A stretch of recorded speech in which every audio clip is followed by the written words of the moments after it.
Hello everyone and welcome back to new video. I am Gaurika and इस video में मैं आपको सिखाऊंगी how to calculate interest on drawings. Okay and ये जो इंटरेस्ट ऑन ड्राइंग्स है ये हमें कहाँ दिया होता है, ये हमें पीएनएल अप्रोप्रिएशन का अगर कोई भी क्वेश्चन आएगा तो उसमें हमें दिया होता है, राइट. या फिर हमें कैपिटल अकाउंट बनाना हो तो ये जो इंटरेस्ट ऑन ड्राइंग्स है वो कैपिटल अकाउंट में भी आता है. ठीक है, तो दोनों में से कोई भी क्वेश्चन हमारे पास आ सकता है और हमें इंटरेस्ट ऑन ड्राइंग्स निकालना आना चाहिए. अब क्या होता है, कई बार तो क्वेश्चन डायरेक्टली हमें दे देता है कि ए का इंटरेस्ट ऑन ड्राइंग्स है 1000 एंड बी का है 2000, लेकिन कई क्वेश्चंस में वो हमें नहीं देता. सो इस वीडियो में मैं आपको कंप्लीटली सिखा दूंगी कि ड्राइंग्स क्या होता है, इंटरेस्ट ऑन ड्राइंग्स क्या होता है, ये कहाँ आता है, इसे कैसे कैलकुलेट करते हैं. इस वीडियो में मैं आपको कंप्लीट नॉलेज दे दूंगी about interest on drawings and at the end of this video you will be able to calculate interest on drawings every time without fail, right. So without wasting any time let's get started. तो सबसे पहले मैं आपको drawings का मतलब बताना चाहती हूँ. आई नो आप लोग 11th पढ़ के आए हो और आपको ड्राइंग्स का मतलब पता होगा, लेकिन फिर भी मैं एक बार आपसे डिस्कस करना चाहूंगी ताकि आप इंटरेस्ट इन ड्राइंग्स के कॉन्सेप्ट को और अच्छे से समझ पाओ. सो ड्राइंग्स क्या होता है बेसिकली, सपोज आपकी कपड़े की दुकान है, ओके, और आपने ना अपने घर के लिए, सपोज आपकी शॉप है बॉयज वियर की, ओके, एंड आपने अपने लिए एक टी शर्ट और एक पैंट ले ली. शॉप पे गए, तुमने कहा कि अरे मुझे भी चाहिए, तो तुमने ले ली और तुम उठा के ले आए. ठीक है, और ऐसे ही करके घर के लिए तुमने काफी बार कुछ ना कुछ ले लिया. कोई कभी कोई कपड़ा ले लिया, कभी कोई ले लिया. और सपोज आप लोग का किराना स्टोर है, ठीक है, किराना स्टोर है आपका, और आपने अपने घर के लिए राशन ले लिया. ठीक है, तो इसको हम लोग बोलते हैं ड्राइंग्स. जब बिजनेस में से ओनर अपने लिए पैसा, अपने लिए गुड्स, अपने लिए जिस भी चीज में वो काम कर रहे हैं या एनीथिंग एल्स जब निकाल लेते हैं फ्रॉम द बिजनेस, उसको हम लोग बोलते हैं ड्राइंग्स. ठीक है, ड्रॉ कर लिया, विड्रॉ कर लिया बिजनेस से. अब जो ड्राइंग्स हो सकती है बच्चों, वो किसी भी तरीके से हो सकती है. वो कैश बेसिस पे भी हो सकती है, या आपने अपना जो स्टॉक है, ठीक है, उसमें से निकाल लिया. वट वो किसी भी फॉर्म में हो सकती है. ठीक है, जैसे मैंने आपको बताया, आप किराना स्टोर है आपका और आपने उसमें से राशन ले लिया. ठीक है, so it is not in cash, लेकिन आपने जो जिस सामान में आप लोग काम करते हो आपने वही सामान ले लिया. ओके, एंड कैश में भी हो सकती है. आप गए, आपने गला खोला, आपने बोला मुझे अपने दोस्तों को पार्टी देनी है, आपने कहा कि पापा मैं 2000 रुपए निकाल रहा हूँ, आपने 2000 रुपए निकालिए. That is what drawings. ठीक है, अभी होता क्या है, ऐसे ही जैसे सपोज कोई बिजनेस है, ठीक है, और उसमें दो पार्टनर्स हैं, सपोज ए एंड बी. ठीक है, तो A and B, and let's suppose this is they have a noodles manufacturing unit. okay, this is noodles manufacturing. तो इनका इस चीज का काम है. तो उन्होंने क्या किया, ए और बी ने, या तो वो नूडल्स ले जाएंगे अपने घर के लिए, ठीक है, दैट इज ऑल्सो ड्राइंग्स. या फिर वो क्या बोलेंगे कि अरे मुझे अपने बेटे के स्कूल की फीस भरनी है.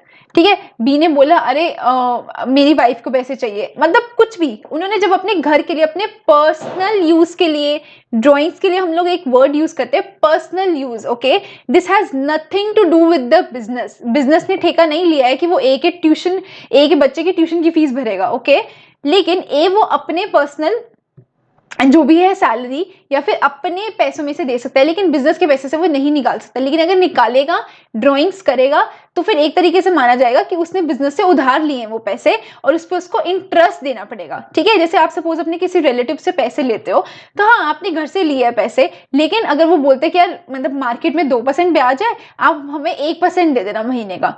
ठीक है, तो आप लोग उस पर भी इंटरेस्ट देते हो. तो same is the case with business. जैसे कि ये बिजनेस है और ये ओनर है, तो जब ओनर ने बिजनेस में कैपिटल इन्वेस्ट किया, ओके, तो बिजनेस भी तो ओनर को इंटरेस्ट ऑन कैपिटल देता है ना. ऐसा मानते हैं कि बिजनेस ने ओनर से पैसे लिए हैं, तो बिजनेस कहेगा अरे ठीक है मुझे ब्याज देना पड़ेगा. अब इस केस में क्या हो रहा है, इस केस में ये हो रहा है कि जो ओनर है, ओनर ने बिजनेस से पैसा लिया है. किस फॉर्म में लिया है, ड्राइंग्स की फॉर्म में. उसने बिजनेस से पैसा लिया है और अब उसको उस पैसे पे क्या देना पड़ेगा, इंटरेस्ट देना पड़ेगा. This is the concept of interest on drawings. Okay, अब फिर से पूछोगे अरे निकाल लिया तो निकाल लिया, हम इंटरेस्ट क्यों कैलकुलेट कर रहे हैं. बच्चों देखो, अगर बिजनेस किसी और को ऐसे पैसे उधार देता, ठीक है, तो भी तो हमें इंटरेस्ट की इनकम होती ना. ठीक है, तो इसलिए हम लोग बिजनेस और ओनर को तो अलग ही समझते हैं। बेशक वो इंटरनल पार्ट हो बिजनेस का, बेशक वो इंटरनल एसेट हो, लेकिन हमें उस पे इनकम जो है वो तो रिकॉर्ड करनी ही पड़ेगी ताकि हम लोग बिजनेस के ट्रू प्रॉफिट्स को कैलकुलेट कर सके। ओके, तो अब आप एक बात बताओ, बिजनेस को तो इनकम होएगी ना, क्योंकि उसको इंटरेस्ट मिलेगा, उसने ड्रॉइंग्स दी हैं, ठीक है, बिजनेस से ड्रॉइंग्स गई हैं और ओनर की जेब में आई हैं, तो ओनर जो है उस पर इंटरेस्ट दे रहा है, लेकिन बिजनेस के पास तो वो इंटरेस्ट आ रहा है। तो जो इंटरेस्ट ऑन ड्रॉइंग है वो बिजनेस के लिए क्या होती है? इनकम। बिजनेस के लिए क्या हुई? इनकम। और पार्टनर के लिए क्या हुआ? वो एक्सपेंस, राइट। जैसे इंटरेस्ट ऑन जो कैपिटल होता है वो क्या होता है? पार्टनर के लिए एक इनकम होती है और बिजनेस के लिए वो एक एक्सपेंस होता है, ये हमने पढ़ा है ऑलरेडी, ठीक है।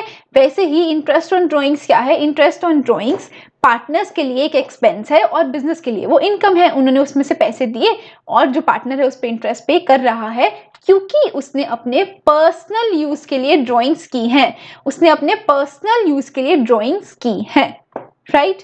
तो ये तो हो गया हमारा concept complete interest on drawings का, ये क्या होता है। उसके बाद मैं आपको समझाती हूँ कि कैसे आपको क्वेश्चन में दिया हो सकता है, ये अलग अलग तरीके से दिया हो सकता है।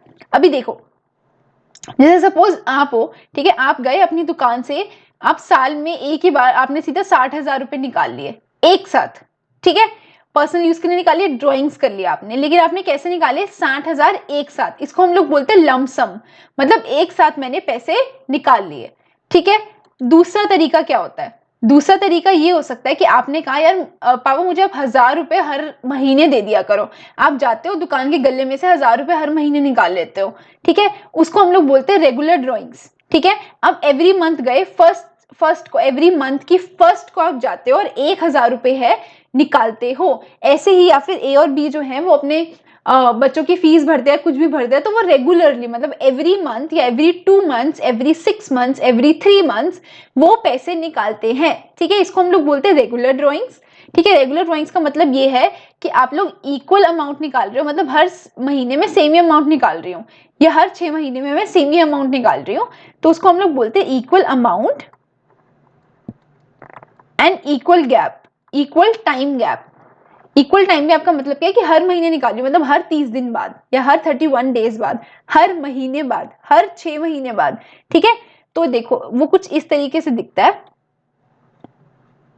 जनवरी, फरवरी, मार्च, अप्रैल, मई, जून, मतलब मैंने हर महीने 1,000 रुपए, 1,000 रुपए, 1,000 रुपए, 1,000 रुपए, 1,000 रुपए निकालिए। अब क्या मुझे इन सब पे इंटरेस्ट देना पड़ेगा? हाँ बच्चों, देना पड़ेगा। हर एक पैसा जो आपने विड्रॉ किया है उस पर जितना भी इंटरेस्ट ड्यू होगा उतना आपको देना पड़ेगा, ठीक है। उसके बाद होती है इरेगुलर ड्रॉइंग्स। इरेगुलर ड्रॉइंग्स का मतलब ये होता है कि आप कभी तो गए, आपने कहा कि आज अभी मुझे इस महीने 2,000 की जरूरत है, मैंने 2,000 निकाल लिए, उसी महीने आपको दोबारा जरूरत पड़ गई, आपने 3,000 निकाल लिए, अगले महीने आपको जरूरत नहीं पड़ी, आपने नहीं निकाले, ठीक है, अगले महीने गए आपने 5,000 रुपए निकाल लिए।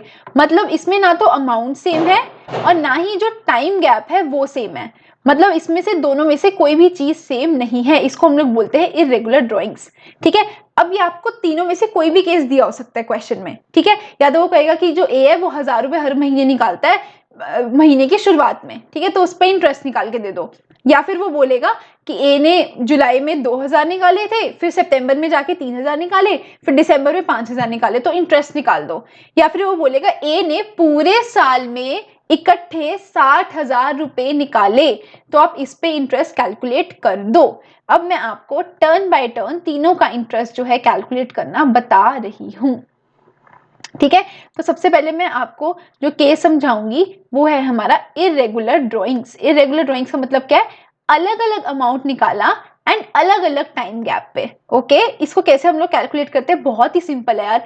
जैसे सपोज आपने बैंक में पैसे रखे हैं, आपने 10,000 रुपए रखे हैं, ठीक है, और बैंक देता है इंटरेस्ट आपको 10% के हिसाब से पर एनम, मतलब पूरे साल के, और आपके ये जो 10,000 रुपए पूरे 12 महीने पड़े रहे, तो आपको पूरा इंटरेस्ट मिलेगा 10%, ठीक है, 10,000 का 10%।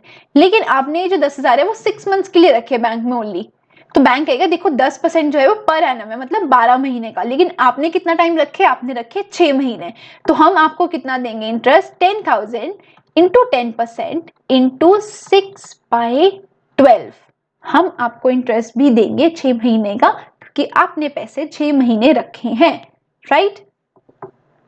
तो इसी तरीके से हम लोग इंटरेस्ट ऑन ड्रॉइंग्स कैलकुलेट करते हैं, जितना टाइम पार्टनर ने वो पैसे यूज किए हैं उतने टाइम का वो इंटरेस्ट दे दे, एज सिंपल एज दैट, ठीक है। चलो देखते हैं।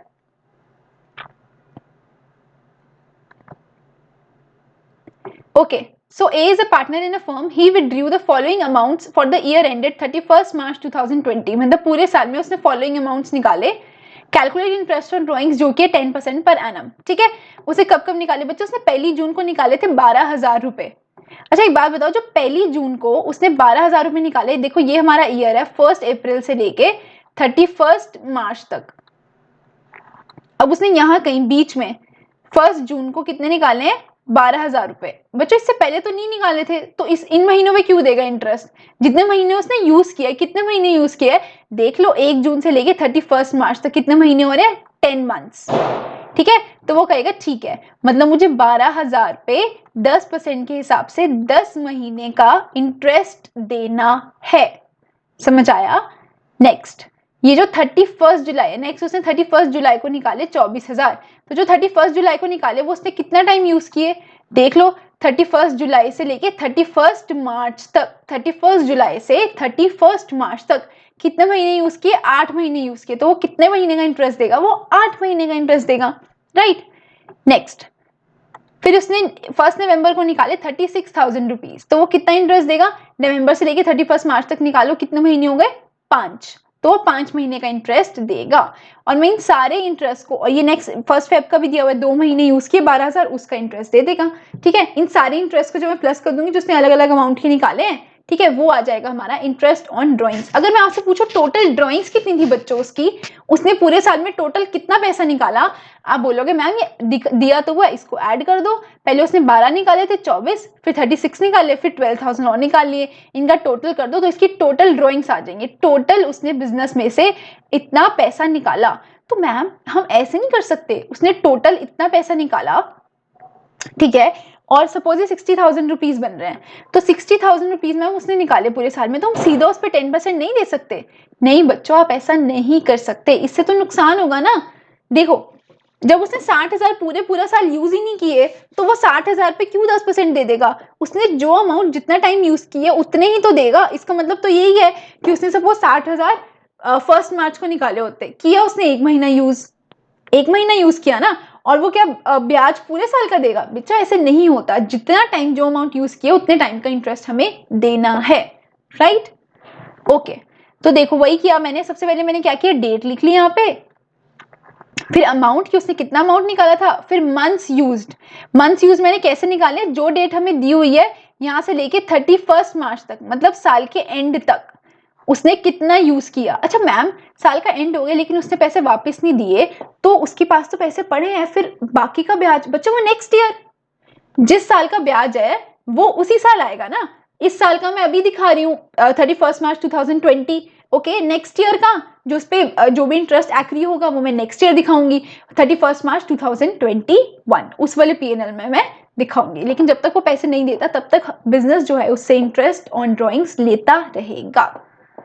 नेक्स्ट, तो डेट निकाल ली 31 मार्च तक, देख लो कितने महीने हो रहे हैं, 10 मंथ्स हो रहे हैं। सिंपल इंटरेस्ट जैसे हम लोग कैलकुलेट करते हैं, 12,000 पे इंटू 10/12, 10 मंथ्स का इंटू 10%, 10%, तो वो आ गया 1,000। ओके, तो ये आ गया हमारा इंटरेस्ट ऑन ड्रॉइंग्स। ऐसे करके बाकी सबका भी निकाल लेना और इसको जो प्लस कर देना, आपका टोटल इंटरेस्ट ऑन ड्रॉइंग्स आ जाएगा।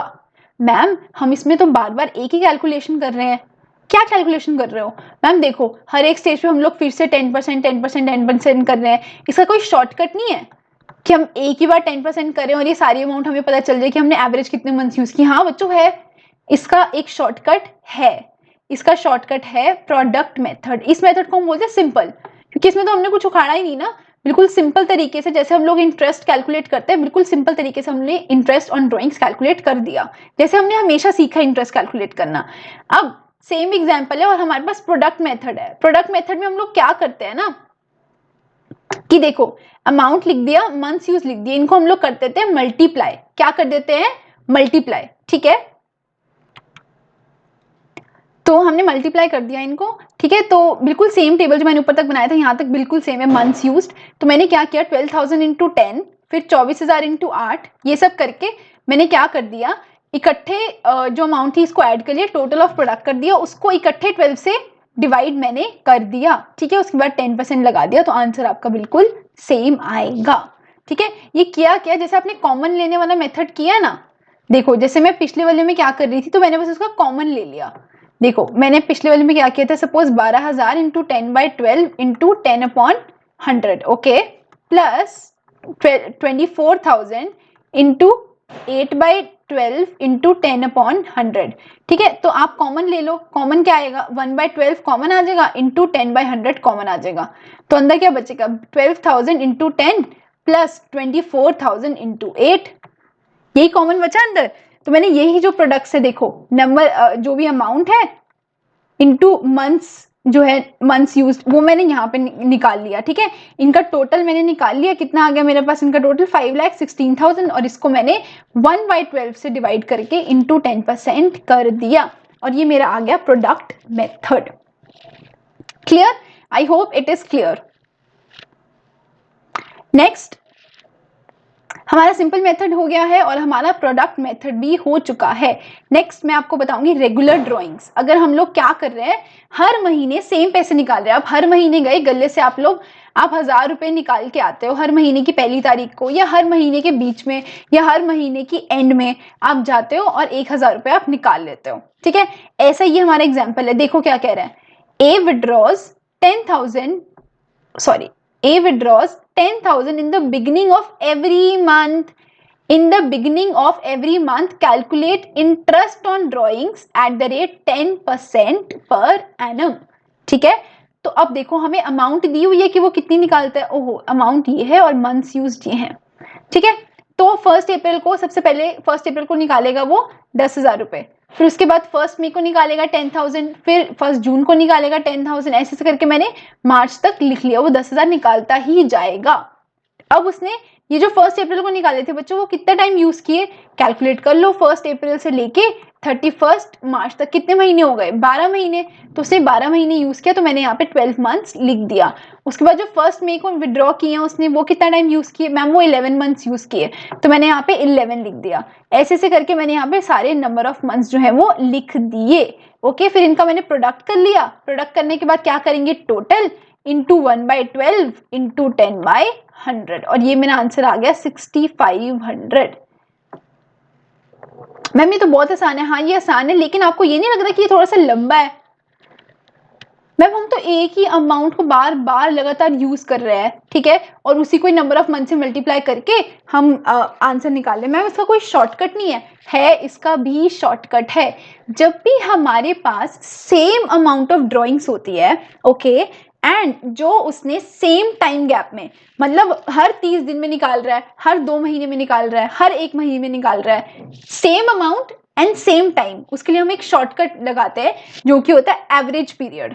देखो मैं आपको सिखाती हूँ, अब मैं आपको इसका शॉर्टकट बताती हूँ। देखो अब टोटल ड्राइंग्स निकाल सकते हो, उसने साल में कितने पैसे निकाले, हाँ मैम हम निकाल सकते हैं। उसने हर महीने 10,000 रुपए निकाले और साल में महीने होते हैं 12, तो मैम जब वो उसने हर महीने 10,000 रुपए निकाले और 12 महीने तक वो यही करता रहा, तो उसने मैम टोटल निकाल लिए 1,20,000। अच्छा तो ये टोटल ड्राइंग्स है ये उसकी, हाँ मैम ये उसकी टोटल ड्राइंग्स हैं जो कि है 1,20,000। अब हमें इस पे 10% देना है, ठीक है, तो 10% दे देते, 1,20,000 पे 10%, पर ये चीज अधूरी अधूरी सी है। क्या उसने पूरे 1,20,000 पूरे साल यूज किए, नहीं, उसने पहले वाले 10,000 12 महीने यूज किए, फिर 11 महीने, फिर 10 महीने, फिर 9 महीने। अब प्रॉब्लम क्या है कि हम इस पे कितने महीने का इंटरेस्ट लगाएंगे, उसके लिए एक शॉर्टकट है जिसको हम लोग बोलते हैं एवरेज पीरियड, और उसका एक बहुत ही आसान सा फॉर्मूला है जिसको हम लोग बोलते हैं time left after first drawing plus time left after last drawing. ये फॉर्मूला ना एकदम मैजिक की तरह वर्क करेगा, देखना जरा। फर्स्ट ड्रॉइंग उसने कब की, 1 अप्रैल को, उसके बाद कितना टाइम बचा बच्चों, 12 महीने। उसके बाद कितना टाइम बचा का मतलब ये है कि 31 मार्च तक कितने महीने हो गए। तो फर्स्ट ड्राइंग की उसने 1 अप्रैल को और 31 मार्च तक हो गए मैम 12 महीने। अच्छा लास्ट ड्राइंग कब की उसने, मैम लास्ट ड्राइंग की उसने 1 मार्च को, ठीक है, 1 मार्च से लेके 31 मार्च तक कितना टाइम हो गया मैम, 1 महीना हो गया, ठीक है। तो time left after last drawing is 1 month, ठीक है, और इसको कर देंगे डिवाइड बाय 2, ठीक है, तो ये हमारा आंसर आ जाएगा 6.5 मंथ्स। तो यहाँ पे हमारे पास ये जो कमी थी ना कि हमें कितने महीने का ब्याज लगाना है यहाँ पे, ठीक है, टोटल ड्रॉइंग्स तो हमने निकाल ली 10,000 इंटू 12, इंटरेस्ट भी हमें पता था 10/100, अब यहाँ पे कर देंगे 6.5 मंथ्स के लिए लगेगा, 6.5 अपॉन में 12, और इसका जो आंसर आएगा वो आएगा 6500। मैम ये तो लंबे मेथड से भी हमारा यही आंसर आ रहा था। हाँ, हमने क्या किया, हमने ये जो पीरियड है इसको एवरेज आउट कर दिया, हमने निकाली कि लगभग मैंने 1,20,000 जो है वो 6.5 महीने के लिए यूज किया है, ठीक है। जैसे आप लोग बैंक में गए, आप लोग बैंक में ना बार बार पैसा जमा करवाते हो, 1,000 हर महीना, ठीक है, तो वो कहेंगे आपको सर आपने 12,000 जो रखे थे वो पूरे साल के लिए तो नहीं रखे, कुछ आपने कम टाइम के लिए रखा, कुछ ज्यादा, ऑन एन एवरेज मतलब ठीक ठाक लगा लो, आपने 6.5 महीने के करीब उतना पैसा रखा है हमारे बैंक अकाउंट में, और हम आपको 6.5 महीने का ब्याज दे रहे हैं। सेम इज विद दिस, ठीक है, मैंने 1,20,000 तो यूज किया लेकिन पूरा साल यूज नहीं किया, कभी 10,000 यूज किया, फिर दोबारा 10,000, कुछ महीनों के लिए, तो मेरा एवरेज पीरियड कितना आ गया 6.5 महीने। तो हम लोग क्या करेंगे, टोटल ड्रॉइंग निकालो पहले, पूरे साल में उसने कितना विड्रॉ किया, पूरे साल में उसने 1,20,000 निकाले, 10,000 इंटू 12, ओके, और उसके बाद उसने उस पर average period, average on an average उसने कितना टाइम यूज किया, उसने यूज किया 6.5 महीने, ठीक है, 6.5 मंथ्स। वो हमने कैसे निकाला, वो हमने निकाला, एक सिंपल फॉर्मूला होता है, time left after first drawing plus time left after last drawing. पहली ड्राइंग मैंने कब की मैम, साल की शुरुआत में ही कर ली थी 1 अप्रैल को, तो उसके बाद कितना टाइम बचा बच्चों 31 मार्च तक, मैम 12 महीने बचे, तो 12 महीने plus time after last drawing, last drawing कब की आपने 1 मार्च को, 1 मार्च से लेके 31 मार्च तक कितना टाइम है मैम, 1 महीना, तो हमने क्या किया, time after first plus time after last divide by 2, तो वो आ गया 6.5 महीने, और हमने मैम 6.5 महीने के हिसाब से इंटरेस्ट कैलकुलेट किया और वो हमारा बिल्कुल सेम आया जो हमारे असली मेथड मतलब लॉन्ग मेथड से आता है, ठीक है। तो इसलिए हमें हर बार अब शॉर्ट मेथड अप्लाई करना है, हम इतनी बड़ी कैलकुलेशन नहीं करेंगे। मैम क्या जब ड्राइंग अलग अलग होती है और जब पीरियड भी अलग अलग होता है तो हम ये एवरेज पीरियड वाला कॉन्सेप्ट यूज कर सकते हैं? नहीं, आप नहीं कर सकते। ये कॉन्सेप्ट आप तभी यूज कर सकते हो जब आपकी ड्राइंग्स रेगुलर है, मतलब अमाउंट भी इक्वल है और टाइम भी इक्वल है। तो जब आपकी ड्राइंग्स अनइक्वल है, मतलब कि ऐसे किसी भी महीने में कितने भी पैसे कभी भी निकाल लिए, ठीक है, तो उस केस में आपको यही वाला मेथड यूज करना है, प्रोडक्ट मेथड या फिर सिंपल मेथड। मैं प्रोडक्ट मेथड प्रेफर करती हूँ, ठीक है, कॉमन लेके स्मार्टली काम हो जाता है जल्दी, ओके।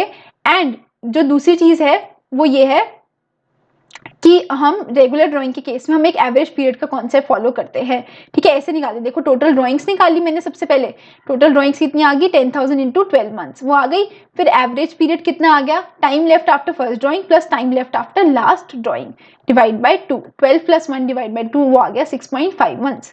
तो इंटरेस्ट ऑन ड्राइंग कैसे आएगा, 1,20,000 जो मैंने पूरी अमाउंट निकाली उस पर हम लगाएंगे ऑन एन एवरेज 6.5 महीने मैंने उसको यूज किया, तो 6.5 डिवाइड बाय 12 इंटू 10/100, तो वो आ जाएगा मेरा 6,500 रुपीज, जो कि मेरे लंबे मेथड से भी यही आ रहा था 6,500, ओके।